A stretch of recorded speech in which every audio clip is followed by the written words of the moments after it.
Hi, I'm Grant Bartley. Cosmological arguments are arguments that say that the universe requires a God to explain its existence. A good summary of this type of argument is shown in the question, if there's no God, where does the universe come from? The cosmological argument is really a set of similar arguments. A good version of the cosmological argument has been championed in recent years by William Lane Craig and is derived from the Kalam cosmological argument.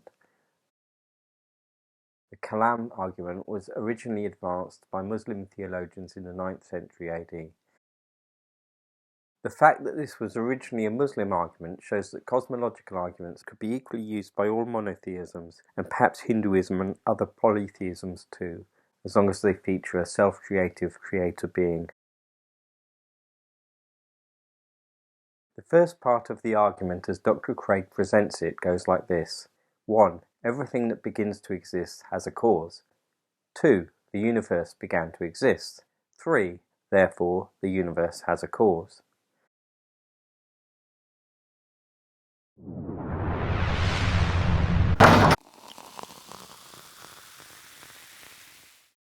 The first part is a logically valid argument, meaning that the conclusion 3 logically follows from the premises 1 and 2.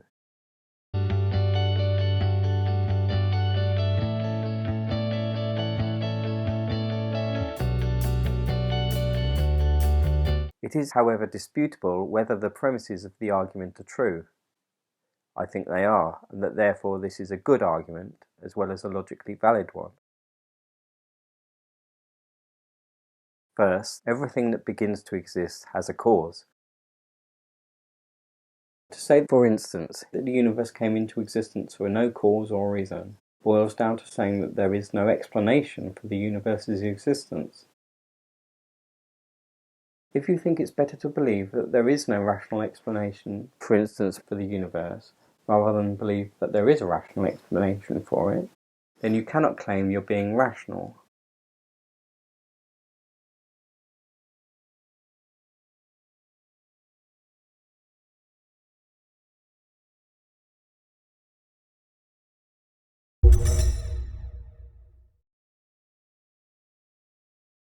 Although scientific opinion currently favours the idea that the universe came into existence, scientific opinion is notoriously fickle, and the idea that the physical universe had a beginning may change with new evidence or reasoning. Maybe, for instance, the universe is cyclical.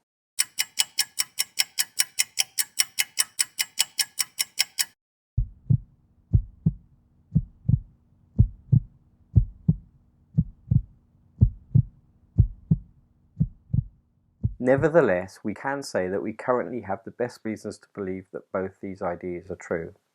Everything that begins to exist has a cause. The universe began to exist. In other words, the reasons to disbelieve the premises of the Kalam argument are not nearly as good as the reasons to believe them, and therefore we should believe them. So the universe has a cause. The next question is, why should we think this cause is God?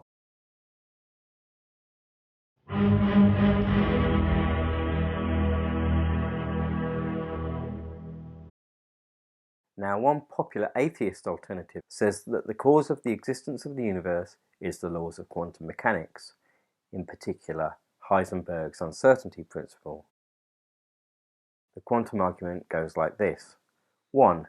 Heisenberg's uncertainty principle says that absolute certainty of any state of matter is impossible. 2. Absolute nothingness is a state about which there may be absolute certainty, specifically that there is absolutely nothing there. 3. Therefore, absolute nothingness is a physical impossibility. 4. Therefore, something physical, the universe, must exist.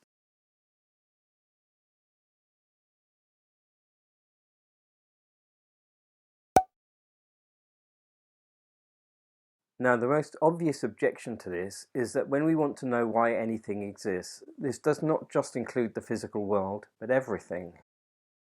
So to say that the laws of quantum mechanics necessitate the physical universe does not solve the problem of existence. The question simply turns into, why do the laws of quantum physics exist?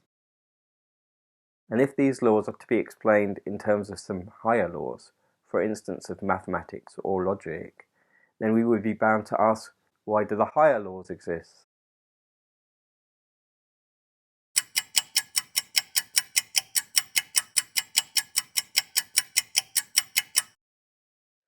There is another strong objection to this idea of the quantum creation of the universe. Heisenberg's laws are laws governing certainty and uncertainty. Certainty and uncertainty are states of knowledge, and knowledge is a function of minds. There is no knowledge or uncertainty where there are no minds. Therefore, for Heisenberg's uncertainty principle to work requires a mind that can be certain or uncertain about the state of anything. So the quantum argument for the existence of the universe presupposes a creative mind, which for the sake of argument, let's call God.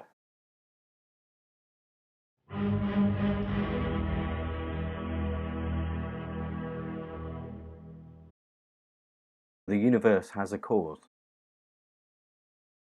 Yet why must the cause of the universe be a self-creative God? If we do not posit an ultimate uncaused cause, we are left with asking of any cause, and so what caused that? We must posit a cause of things which is also a cause of itself, that is, a self-existent or necessary cause, meaning a being that contains the cause of its own existence within itself. The problem with the cosmological argument is showing why God is a necessarily existent being.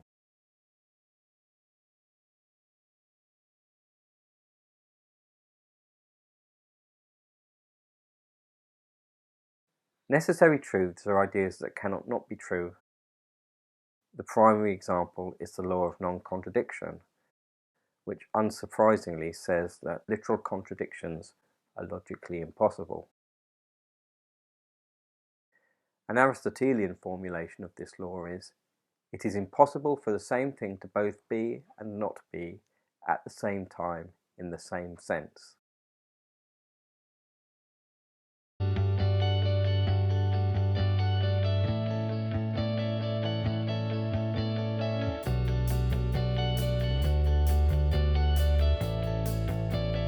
The other laws of logic are logically derived from the law of non-contradiction, and so are necessary truths, as indeed are the laws of mathematics, such as Pythagoras' theorem. In other words, if Pythagoras' theorem is true, then it is necessarily true, meaning that it cannot possibly be false. Necessary truths such as the law of non-contradiction, Pythagoras' theorem, and so on are not time-dependent. Indeed, they would be true even if there were no physical universe for them to apply to, or human minds to apply them.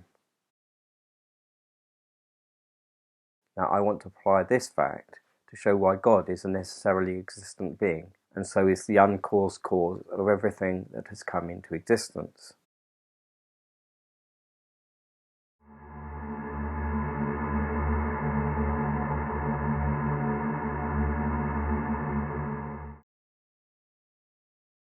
How do necessary truths exist?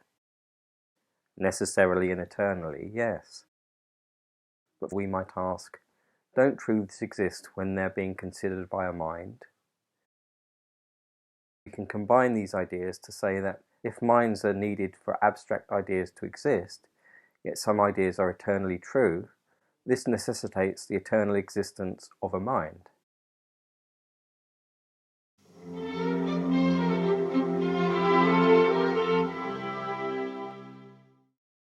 A subtler formation of the relationship I'm after is that God is the ground of necessary truths.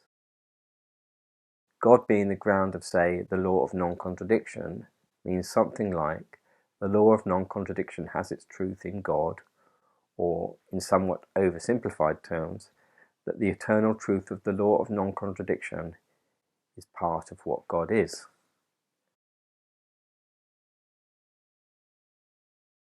God is a necessary being because necessary truths are both grounded in God and necessarily true.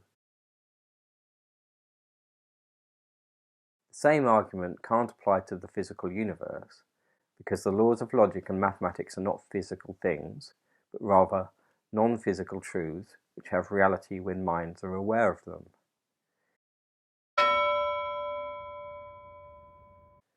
And so this is why God is a necessarily existent being.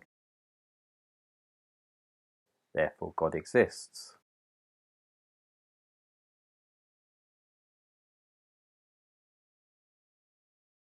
A simpler version of the same argument is that it is impossible for being itself to not be.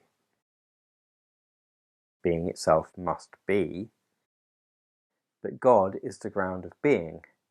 Therefore, God is a necessarily or a self-existent being. Therefore, God exists, and so is the uncaused cause of everything that has come into existence.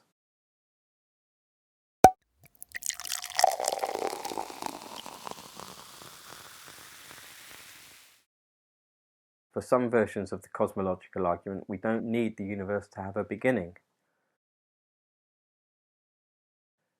I don't believe the physical universe is eternal, but even if the material universe had always existed, Leibniz's question, why is there something rather than nothing, would still be meaningful. And Leibniz's version of the cosmological argument, which uses the idea that something that does not necessarily exist requires something that does necessarily exist to ultimately explain it, would still apply. Thank you.